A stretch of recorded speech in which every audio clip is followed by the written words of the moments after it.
class I've seen in years. I fell silent at precisely the assigned time here. You can come train my biology class. I'm Tom Pollard. I'm Dean of the Graduate School. And this is part of our Company of Scholars lecture series this year. Our speaker today is Beverly Gage, who's a specialist on 20th century political history. Beverly is a Yale College graduate, 1994, with a bachelor's degree in American history and a Phi Beta Kappa. She must have been a really, really good student. In 2004, she received her PhD from Columbia University in history again, and with distinction.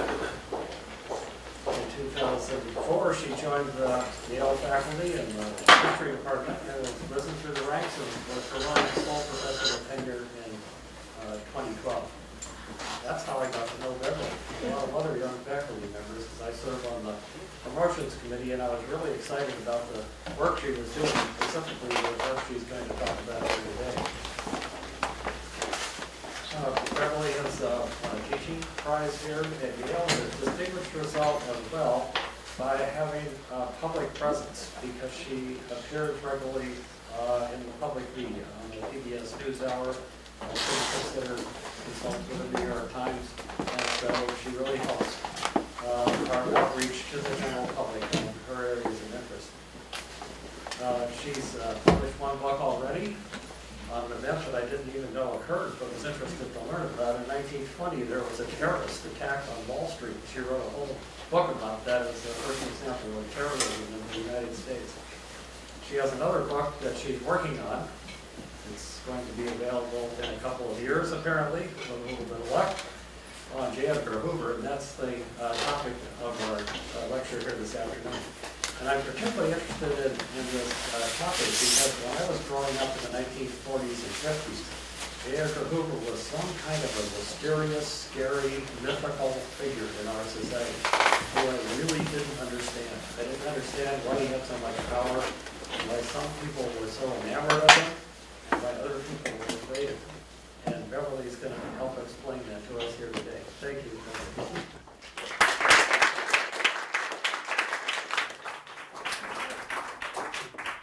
All right, well, thanks to Dean Pollard and to the Graduate School and to all of you for coming out on this cold, cold day.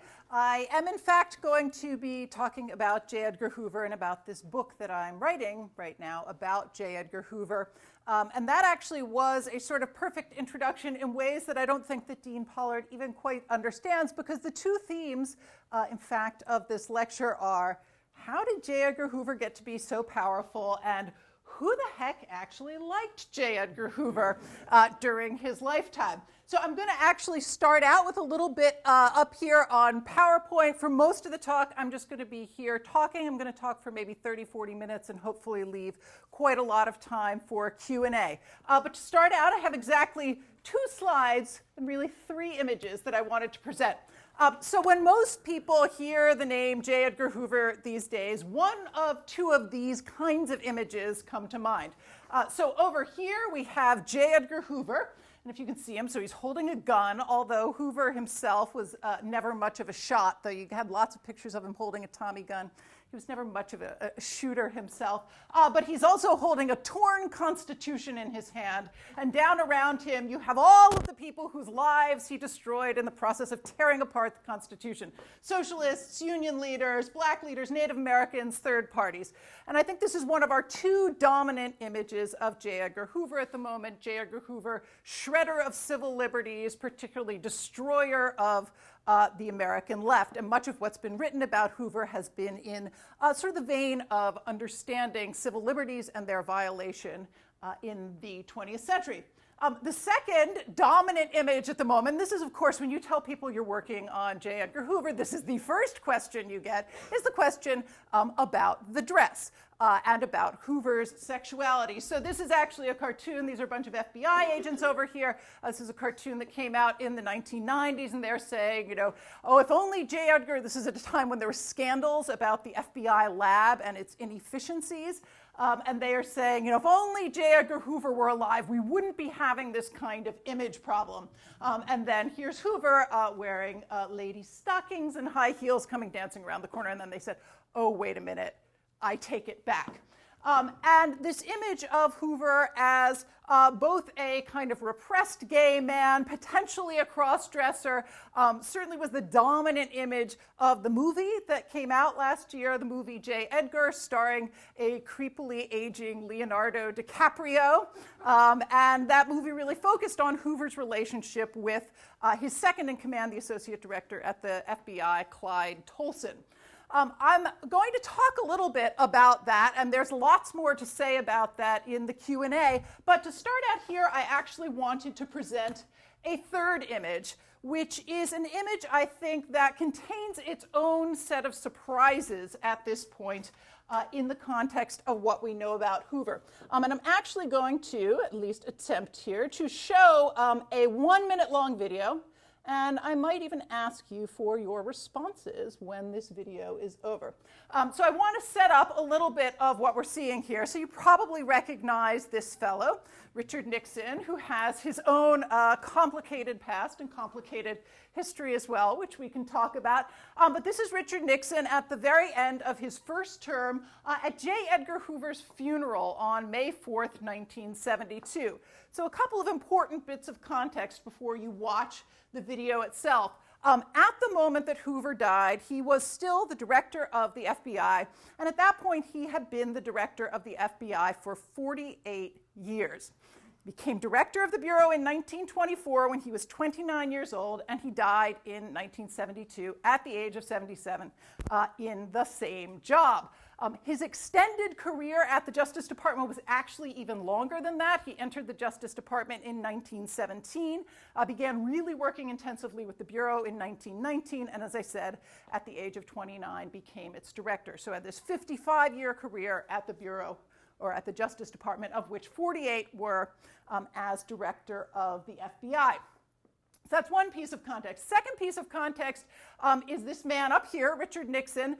And Hoover and Nixon had a very interesting and long-standing relationship. They met working together on the Alger Hiss case when Nixon was a new congressman in the late 1940s, and really provided each other with a lot of political support and with, I think, a genuine friendship, at least of sorts, throughout the 1950s and 60s, though they came somewhat to blows once Nixon was president. Nixon had actually said at certain points that he thought he might try to fire J. Edgar Hoover, and then he backed down and basically chickened out and failed to do so. But so there's a long history between Hoover and Nixon at this point.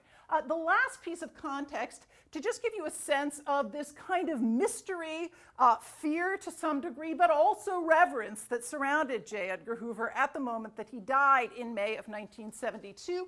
At this funeral, the previous day, Hoover had actually lain in state in the Capitol. In the Capitol Rotunda. He is one of the only civil servants, aside from your military leaders and presidents.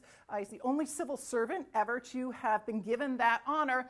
And when Nixon goes to give Hoover's eulogy at his funeral at the National Presbyterian Church, television stops. All three networks actually broadcast J. Edgar Hoover's funeral live. And so what we're going to do is just watch a small clip of Nixon here giving J. Edgar Hoover's eulogy in May of 1972. And then I'll talk about why I think that's important. The good J. Edgar Hoover has done will not die. The profound principles associated with his name will not fade away. Rather, I would predict that in the time ahead, those principles of respect for law, order, and justice will come to govern our national life more completely than ever before. Because the trend of permissiveness in this country, a trend which Edgar Hoover fought against all his life, a trend which was dangerously eroding our national heritage as a law-abiding people, is now being reversed. The American people today are tired of disorder, disruption, and disrespect for law. America wants to come back to the law as a way of life. All right. So there we are. So I'm curious if anyone has an immediate reaction to that clip that they want to share, either people who remember J. Edgar Hoover from their own earlier years, or I have my own thoughts about why that's important, but does anyone have other thoughts? Yeah. It's just funny to think of 1972 that then Americans would come back to law as a way of life. It seems like a funny moment to make that claim. You have to imagine that the audience had something in mind and would have thought would have agreed with that, but it doesn't seem like a particular moment of anti-violence in American history. So it's interesting to think what he's inferring about the order that the structures of bureaucracy brought about. Okay. Anyone else? Yeah. Well, I think it's just ironic that Watergate was about to break open. Right? This is absolutely true. So May 1972, Hoover dies. June of 1972 is the Watergate break-in. And actually, I'm not going to talk about this a lot in my talk, though maybe we can get to it in the Q&A. I think there's actually a pretty good case to be made that Watergate would not have played out the way that it played out if J. Edgar Hoover were still alive. And I actually wrote an article about this, so I can tell you about that if you're curious at the end. Any other reactions? Just, yeah. It doesn't sound like a eulogy to me. It sounds like a speech maybe associated with a news item, for example. Okay, yeah, so it doesn't sound like a eulogy, and of course this is the middle of the 1972 campaign, so that may be part of the reason that it doesn't sound like a eulogy, but there's, I think, a little more to be said about that. Any other just immediate reactions? Well, the other is the rebellion against the Vietnam War, which is in the background of all of that. Right. Right. So this is coming at a moment when certainly kind of anti-war protest has been building and building for many years. Nixon has become mired in this, and Hoover has, you've seen the first exposures of the FBI's campaigns against the anti-war movement as well. So maybe we'll take these two last ones. Yeah. For those of us who are working here at Yale in that period, Nixon had been absolutely intent on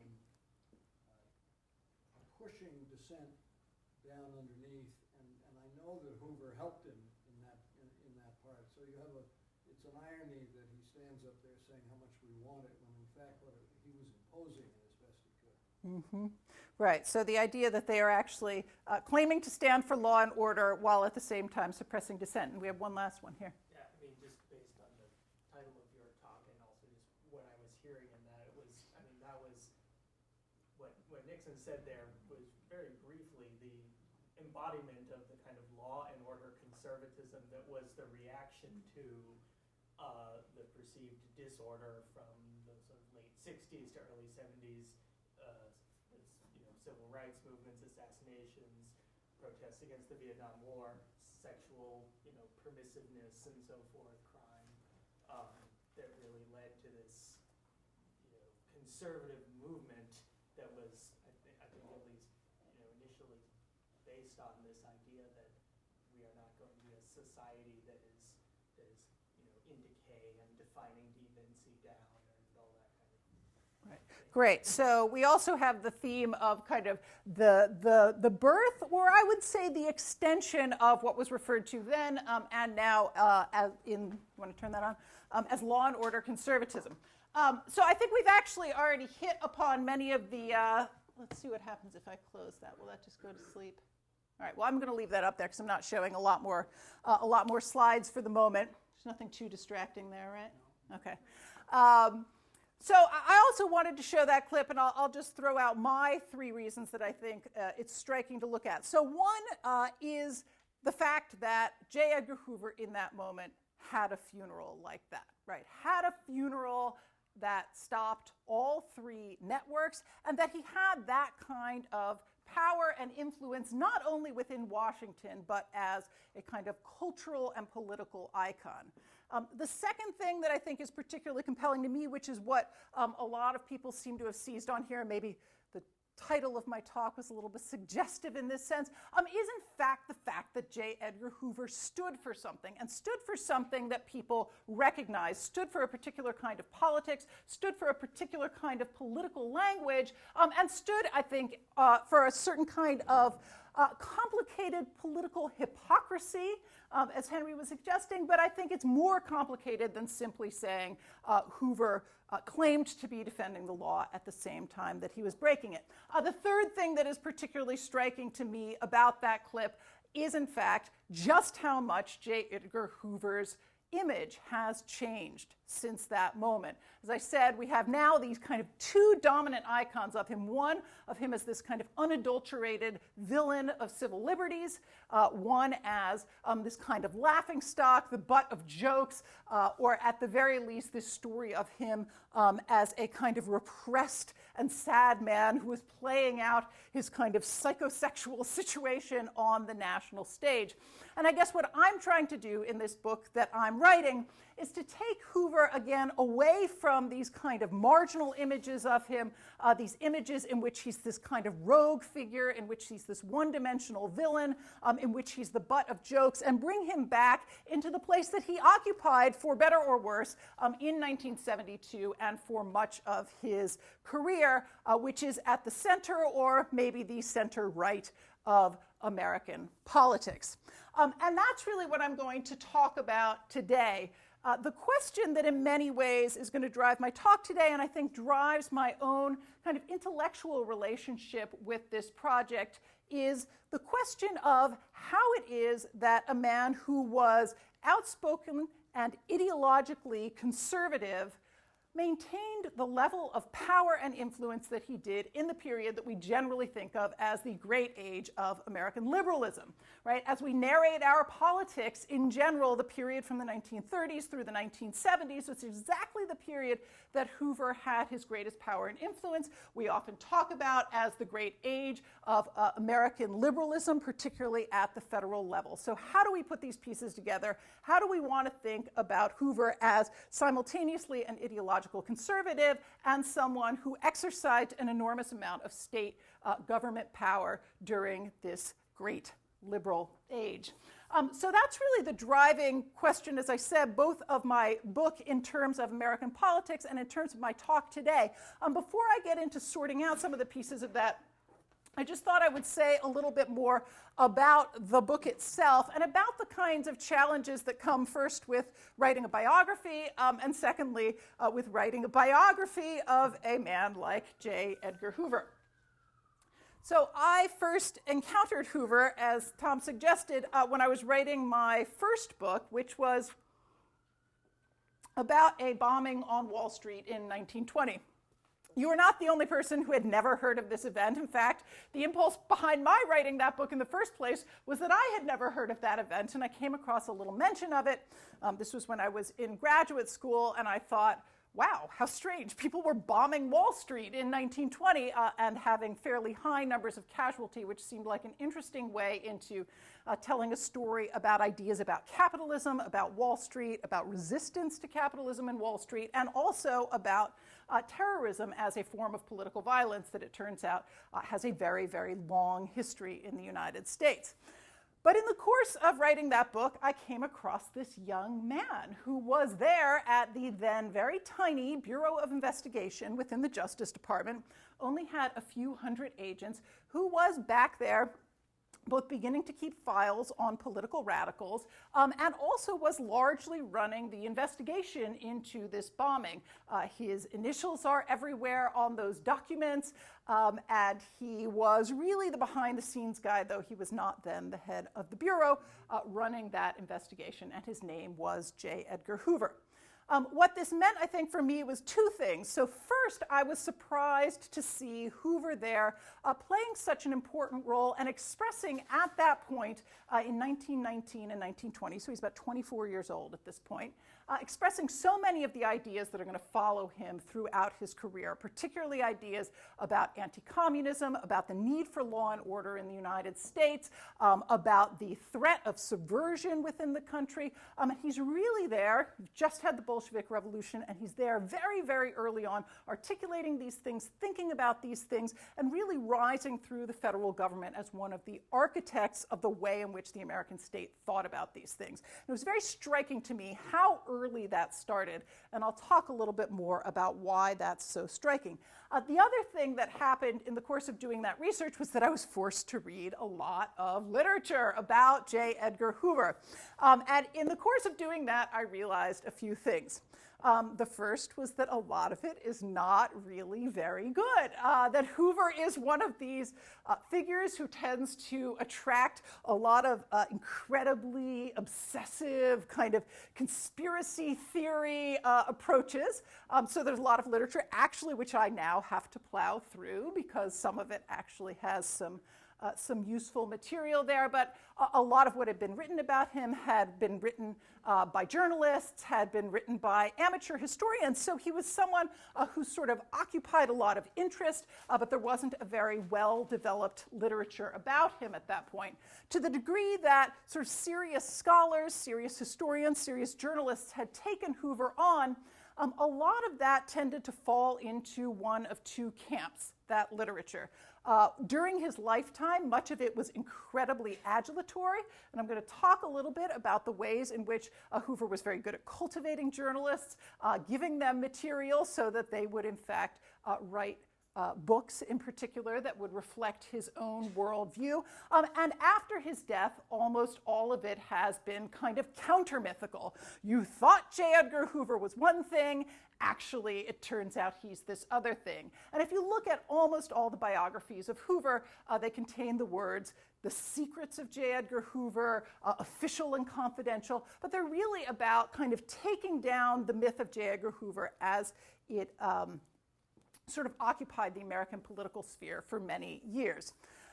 The third thing that I noticed about the literature on Hoover is that a lot of the best stuff had been written in the 1980s and 1990s. And there's a very brief period from about 1987 to 1993 when all four of the major biographies that exist of J. Edgar Hoover were written in very quick succession. All four of them are actually quite good and have sort of different takes on Hoover, bring different material and different themes to the fore, but they were all written in a particular moment. There was sort of a generational moment in which Hoover had died in the 70s. You began to get access to the files in the late 70s and early 80s, and then boom, you got this rush of books that attempted to define Hoover, and for the most part were written in this kind of vein of expose. The fact that it had been about 20 years since a biography of Hoover meant a few things. So the first thing that it meant was that in terms of materials, 20 years is a lifetime for the kinds of materials that you tend to deal with when you're writing about someone like J. Edgar Hoover. Right? He is not the kind of figure where you get to find out where his papers are, right? This is how historians work. You find out where his papers are kept, and then you go to that library and you sit down and they're all there and they're kind of arranged in folders for you, and you make your way through this body of files. In order to write about the FBI, most of this work has come through the Freedom of Information Act, and so some of that stuff is now public and is now publicly accessible in an easy way. Other researchers have also made their files public, but it's a pretty slow process, it's a pretty laborious process, and so it means that as time goes on, we begin to get more and more and more and more of this available as more and more researchers begin to think about doing this. So over the course of 20 years, there's just a whole world of new material that had come out. Just to give you one particularly dramatic example, at the time that the last set of biographies of Hoover were written, the Soviet Union was more or less still intact. As I said, the last really major biography came out in 1993. Since the fall of the Soviet Union, we've had access not only to Soviet archives, which have told us a great deal about communism and anti-communism, particularly espionage in the United States, but we have also found that the Soviet Union had the records of the American Communist Party, which had been missing for many years, the early records of the American Communist Party. We now have access to that, and we have access to things like the Venona documents, which was a secret espionage project that the FBI, in conjunction with the NSA, had conducted in the 1940s and had kept secret for many years, in which they were decrypting Soviet diplomatic cables, and this has shed all sorts of new and interesting light on some of the most famous espionage cases of that period, including the Alger Hiss case that I mentioned. So that was the first thing that it meant, that there was this whole wealth of new material that was out there. Another quick example, just since we already mentioned Watergate, is the fact that we now know that Mark Felt, who was Hoover's third in command at the FBI, was Deep Throat in Watergate. And so this gives us a whole new lens into how we want to think about the FBI's relationship to Watergate, its role in Watergate, and Mark Felt was there and sort of took over the Bureau, at least in an operational sense, at the moment that Hoover died. So there's a whole wealth of new information about particular cases in its totality that certainly come out over the course of the last 20, 25 years. So that seemed appealing as well. But the main thing that appealed to me about writing a new biography of J. Edgar Hoover really was interpretive, and wanting to take advantage of new strains in scholarship that had come out over those 20 years as well, and really to take Hoover, as I said, from the margins, from being this figure of scandal, being seen as a rogue and a villain, and really think about what role he played in shaping the American state, in shaping American politics in a much more serious way, and I think in a way that is really suitable, whether you like him or you don't like him. And I think at this point, most people, myself included, don't particularly like him, though I've gotten to know him quite well. Whether you like him or not, it seems like a moment in which he needs to be taken seriously and thought about in this broader way. I will say, as I mentioned, that I'm not going to go into great detail about this, though I'm happy to answer questions during the Q&A about these questions about his sexuality and his kind of identity in that vein. I will say that that is one area of scholarship that seemed like it was really ripe to kind of put the pieces together, to think about Hoover seriously in ways that would be informed by everything that's happened in queer studies, gay and lesbian studies, as well as in terms of gender studies, thinking about Hoover around the question of masculinity. This whole world of scholarship that's really developed over the last 20 or 30 years is incredibly useful for me in trying to make sense of Hoover in that vein. But today I'm going to stick to slightly more formal politics. I won't say that that's not politics, because I think that it is in its own way. And I'm really going to talk about two bodies of scholarly literature that have been particularly useful to me, and the ways in which they've both informed my understanding of Hoover, and then I think the ways in which Hoover also tells us something new and interesting about those bodies of scholarship. So I said that the driving question of my project, in some ways, is really, how did an ideological conservative maintain enormous state power, build and maintain enormous state power during this period that we usually conventionally describe as the heyday of American liberalism? I'm going to shorten that slightly now and just ask, how did J. Edgar Hoover maintain power for 48 years? He was an unelected bureaucrat, right? So he had to be reappointed first in his early years, when it was not a terribly powerful position, by the Attorney General, and then by successive presidents. He was there under 8 different presidents, half of them Republicans, half of them Democrats. It's an incredibly long career with an incredible amount of power. So how did this happen? And I think that the conventional answer, and in many ways the kind of answer that we've gotten out of this expose tradition, is that people were really scared of him. And I think in many ways for very good reason.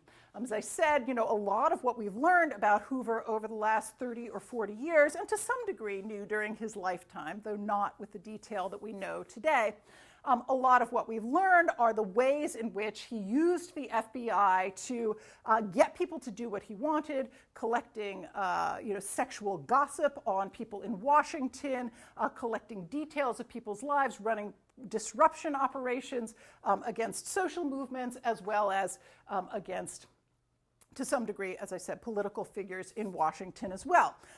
So there's certainly a lot of truth to the idea that Hoover maintained his power through fear. And again, to refer back to the film, J. Edgar, which many of you probably saw, came out a year ago, and I think is a good kind of snapshot of where thinking is at that point. That really was one of the big themes of the film. You know, a lot of the film was Leonardo DiCaprio sort of in a darkened room listening to the tapes of Martin Luther King and, you know, kind of obsessing about Martin Luther King. So, at any rate, there's a lot of truth to this story, and people have done magnificent research in kind of ferreting out a lot more of the truth than we once knew about J. Edgar Hoover. But there are also a few problems with this immediate assumption that Hoover held his power only through fear and only because he had the goods on powerful people. The first is that it doesn't really explain to us how it is that he became the man that he became. When we think about Hoover having the goods on people conducting those kinds of operations, we're really talking about 40s and the 50s, really into the 1960s. So how did he, in fact, become the man that he became? How did he acquire this power in the first place in the first half of his career? And I think the second problem with this immediate reversion to fear as our only explanation for Hoover's career and for his power is that it doesn't explain at least a little bit of what we saw in that funeral image of Richard Nixon standing up there. It doesn't explain Hoover's power as a public figure, this kind of mystical figure, a household name, and a kind of universally known, if never ever universally loved figure. And so I think to answer those questions, we really have to think of Hoover, again, not as a rogue figure, not as someone who's operating in secrecy, but as someone whose entire career is deeply embedded within the history of the administrative state and the growth of government in the United States. In some ways, this seems like, okay, well, that's a little bit less interesting than his secret files, but I think it's really critical to understanding Hoover and how he operated. And in fact, I've come to conclude, though my editor is totally unpersuaded by this when I say, all of the drama is in the bureaucracy, right? It's all in how the bureaucratic rules were made, and she says, that is actually not where the drama is. That might be what you think, but nobody else is actually going to think that. So I am here to make the case that if this is not where all the drama is, it is really critical to understanding kind of how Hoover evolves as an architect and, in fact, in some ways, a recipient of a certain kind of tradition of state power. As I said, so that's really the first body of scholarly literature that I think Hoover's story needs to be situated in, this enormous profusion of scholarship that's happened really since the 1980s around the growth of the administrative state. Kind of how did, in a democracy, how did we get an enormous federal government, most of which is entirely unelected and in many cases relatively unaccountable to electoral power. And within that literature, the stuff that's particularly useful to me is the literature around the idea of bureaucratic autonomy, which is the question of how is it that unelected bureaucrats, people like Hoover, agency chiefs, manage to insulate themselves from an electoral political system, a political system that revolves around parties and other kinds of power. How do they, in fact, achieve independent power and independent political bases? And in Hoover's case, how do you end up with a 48-year career? So that's sort of the literature in which I think we need to think about the evolution of Hoover's power. And in some ways, he is kind of born to this government tradition. He is an exact contemporary of figures like Robert Moses, right? Another kind of who was the Parks Commissioner of New York, right? Another man who's sort of born at the right time in the right place to take advantage of a kind of explosion of government power. But Hoover himself is actually born in 1895 in Washington, D.C. He is born 5 blocks from the U.S. Capitol, and he never lives anywhere else. So in this sense, he really is this pure product of Washington politics, and he happens to be in the right place at the right time as the government begins to grow, and particularly as the security state begins to grow. His first job in the government is in 1917 as the U.S. is having this enormous expansion expansion of government capacities in World War I. And so they're just hiring an entire generation of new young people to come in and to really administer, in that case, the war effort on a scale that has not been seen before. And in many ways, Hoover, for the first 20 years of his career, is deeply embedded in what many people would describe as the expansion of the liberal or the progressive state. So putting aside everything we know about who he later becomes, and to some degree putting aside the role that he plays in the first Red Scare of 1919 and 1920, which I can talk about, Hoover really comes to his appointment as bureau director and then lasts through the 1920s and the 1930s on his reputation for being an efficient bureaucrat, for being a professional, for being divorced from politics, many of the same themes and ideas that led to the creation of other kinds of state agencies and state bureaucracies. So my argument, I guess, is that we need to think about Hoover again, not just as a figure who held power because he had the goods on people, but as someone who in many ways was quite typical of the ways in which state power was built, whether you're talking about a social welfare agency, whether you're talking to some degree about the military, though I think the military is an exception, but any of the state agencies you see emerging in Washington in the 20s, but then really in the 30s, 40s, and 50s, I think we need to understand Hoover in that vein. The second thing that I will say about the literature on bureaucratic autonomy that I found particularly useful is that Hoover is a figure who is not only very good at getting the goods on people, but he's a figure who knows how to use certain kinds of techniques of bureaucracy internally and externally, in fact, to give himself an independent political base. So he runs an enormous propaganda operation throughout much of his career in which he understands that if he wants to maintain his position, if he wants to maintain his agency's reputation, he has to appeal directly to a mass public on a variety of themes, some of which are about professionalism, some of which are about law and order, some of which are kind of about detective mysteries and the swashbuckling G-men, and some of which are overtly conservative. But so he's very effective at running that kind of propaganda operation. I think, as interestingly, he's also very effective at building his own political alliances with grassroots organizations. We don't tend to think of J. Edgar Hoover in that vein, but particularly kind of club-oriented conservative organizations like the Daughters of the American Revolution, the American Legion, etc. They had very tight relationships with the FBI, and they're sort of back and forth relationships. Hoover legitimated a lot of their interests, often helped these organizations out, and when he was in trouble, they often came to put pressure on congressmen and to write letters to newspapers in defense of J. Edgar Hoover. So I think we have to think about him as a political organizer as well. My last thing that I will say about J. Edgar Hoover as a bureaucrat is that I have become convinced that the single most important thing that he did in his entire career in order to maintain power was not, in fact, knowing about John F. Kennedy's affairs or following Eleanor Roosevelt and going to Franklin and reporting about who she, in fact, was seeing. The single most important thing he did to maintain power was to keep his agents out of the civil service system. He fought his entire career to keep his agents out of civil service, and what this meant was that he was actually able to build an agency in which he himself had almost sole control over the hiring, the firing of agents, the kind of person he wanted. He justified this not on the grounds of personal control, but on the grounds of saying that the FBI is so fabulous and its standards are so high that they simply cannot take the sort of mass of people who are being recommended out of the civil service. But again, these kinds of bureaucratic questions, these kinds of state building questions, I think are as important for understanding J. Edgar Hoover as what files he might have maintained.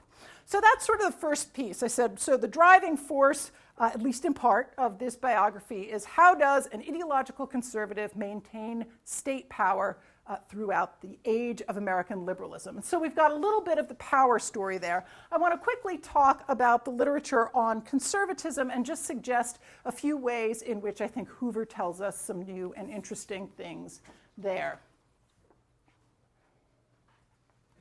So again, over the past 20 or so years, young historians in particular have discovered that there's a whole history to American conservatism. Right before I started graduate school, my graduate advisor, who was a professor at Columbia named Alan Brinkley, wrote an essay for our professional journal that basically started out saying, why doesn't anyone study the history of American conservatism? So this was 1994. You'd gotten through the Reagan years, but you just had, Newt Gingrich's revolution of 1994. Conservatism is out there. You sort of put out this call, and over the past 15, 20 years, there's been an explosion of interest in kind of writing about conservatism, telling this story. Without going into a lot of detail about this, the basic story that has emerged is a story that tends to begin in the 1950s, to revolve both around social movements, organizations like the John Birch Society, and kind of elite figures like William F. Buckley, who gets his start right here, in the 40s and 50s, and tends to sort of tell a story of this surge of conservative interest, of a self-defined conservative movement kind of coming of age in its first moment with the Barry Goldwater campaign in 1964, and then kind of achieving national power in 1980 with Ronald Reagan. This is a story where the pieces hadn't been put together before, and we've got a lot of great literature out there about different kinds of social movements that play a role in that, about the role of business, about the role of intellectuals, all sorts of things. But I think that J. Edgar Hoover actually poses some new questions for us as we begin to think about this literature on conservatism. So the first thing is that, as I said, Hoover is articulating the same ideas in 1919 that he is articulating in 1972. Now, this may just say something about J. Edgar Hoover as a person who was, in fact, very rigid, very resistant to change, but I think it actually tells us something more interesting and raises really interesting questions about how we want to think about the role that conservatism has played in modern American politics. So Hoover in 1972 is looking back to 1919 and saying, we're seeing the same thing. We're seeing these kinds of bombings. We're seeing disorder. The same things that Richard Nixon is saying in that little clip that I showed. J. Edgar Hoover is already beginning to use that language in the teens, in the 20s, and in the 30s. So I think his story suggests that we want to kind of break apart this story that modern conservatism comes out of the reaction to the New Deal and out of the 1950s.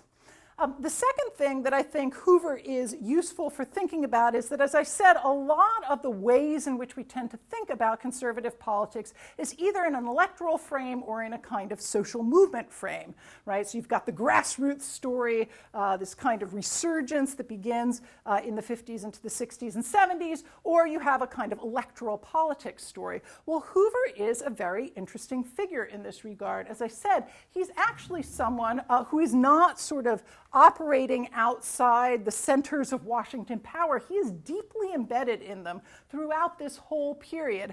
And I think it's interesting to consider, and I'll be happy to expand upon this in the Q&A a little bit, interesting to consider Hoover as a kind of conservative state builder. So in what ways do his conservative politics shape what he does within his agency? And in what ways do his conservative politics sort of shape the kind of message that he is sending out into the world? The third piece that I'll mention quickly is that I think it's very important to think about the FBI within the context of this story of, I don't know, a kind of battle between the left and the right throughout these years, or between liberalism and conservatism, because the fact of J. Edgar Hoover and the kinds of politics that he had actually meant that people on the ground, activists on the ground, had very, very different relationships to state power.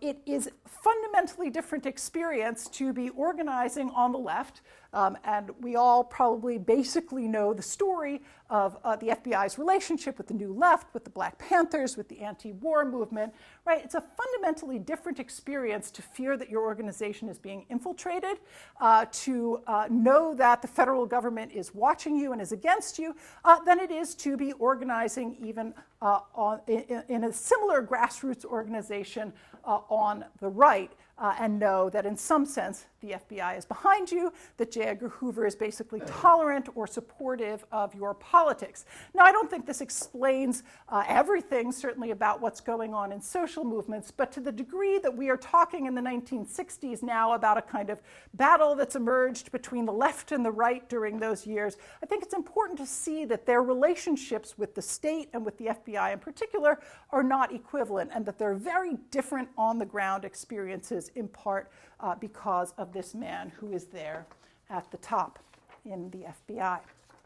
All right, just to finish up, I want to say a few things going back to our Nixon at J. Edgar Hoover's funeral. I said, the things that stood out to me about that clip were, number one, the fact of the funeral, right? The fact that this unelected bureaucrat was able to kind of bring together the kind of power and interest and cultural influence that Hoover did in 1972 and in the years leading up to that. The second was that he stood for something, right? He stood for a particular kind of conservative politics and really was a bulwark of that kind of conservative politics throughout this period we describe as the age of American liberalism.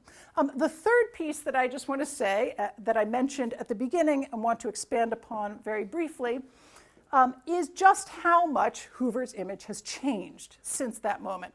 Now, certainly there were lots of people who hated J. Edgar Hoover throughout his life, but I think there's something to be explained in just how dramatically his image has changed over the last 40 years. And probably the best embodiment of this for me is that in 1975, this is 3 years after he died, the FBI finally got its own building on Pennsylvania Avenue. It had been within the Justice Department's building previous to that. And when the FBI got its own building, it was labeled the J. Edgar Hoover Building. It was put up as this kind of great monument to the great man who had built the Bureau. Today, they are actually probably going to knock down that building because it's kind of a monstrosity, like mid-70s terrible architecture. It looks kind of like the old New Haven Coliseum. So you can see. So they are probably going to move out of this building. And there is an almost universal assumption that when they move out of that building and when they knock that building down, the next FBI building is not going to be called the J. Edgar Hoover Building. And in fact, there have been battles over the last 15 to 20 years to actually have his name stripped off of the FBI building that is still standing there. So I think on the one hand, this is the product of what I was saying earlier, right? We do know more about him. Right? We've had these exposés. We know more about the lawlessness and the corruption and the real venality that the FBI was engaged in over that time. But I think it's important to historicize our own thoughts as well. So I'll just leave you with a couple of reasons why I think J. Edgar Hoover's image has changed so much, going beyond the fact that we just know some more of the really problematic things that were going on. The first is that Hoover happened to die at a moment of expose, right? He happened to die as Watergate is beginning to take off, and this really comes to fruition with things like the Church Committee and with other exposés of the CIA, of other intelligence agencies, and new constraints on intelligence agencies. And in that context, I do think, probably deservedly so, Hoover emerged as something of a scapegoat, as a person upon whom you could say, oh, look at all of those terrible, terrible things that happened. Well, there's the man who did them, and now he's dead, and he was a very, very bad man, and none of the rest of us actually have to take this too seriously or think about taking responsibility for it ourselves. So I think it has both served, truth, but has also had the effect of kind of absolving other people of a certain kind of responsibility and limiting the degree to which we're going to think in broader terms. It was just that one bad apple, that very powerful apple, that bad apple. I think the second thing that's worth thinking about is why people have become increasingly interested in Hoover's sex life. And it's inherently pretty interesting on the one hand. On the other hand, it is actually, I think, also a product of a pretty profound shift that's happened in how we think about our public officials. And I think to some degree for the better and to some degree for the worse, in the sense that, not only did we not know a lot about J. Edgar Hoover's sex life at the time, but we didn't know a lot about what a whole lot of other powerful people were doing in their intimate relationships. And so on the one hand, it has this kind of scandalous and interesting quality to it. On the other hand, I think we do have to think about Hoover in relationship to a broader culture, which has begun to take seriously, I think for good reasons and for bad, the personal lives of its public figures and how we want to put those pieces together. So I see that I've run a little bit over my prescribed time, which was 40 minutes. So I think I will actually just leave it there for now. But the last thing that I want to say is that overall, one of the challenges of writing about Hoover is that I am trying to write a biography that takes him seriously and really looks at his power and his influence, takes his personal life, his childhood seriously, at the same time without writing a redemptive biography of a man who I think in many ways had a very, very destructive influence on the United States and on the shape of its political culture and on the shape of American government. So I will leave it there for now. Hopefully we can do some questions.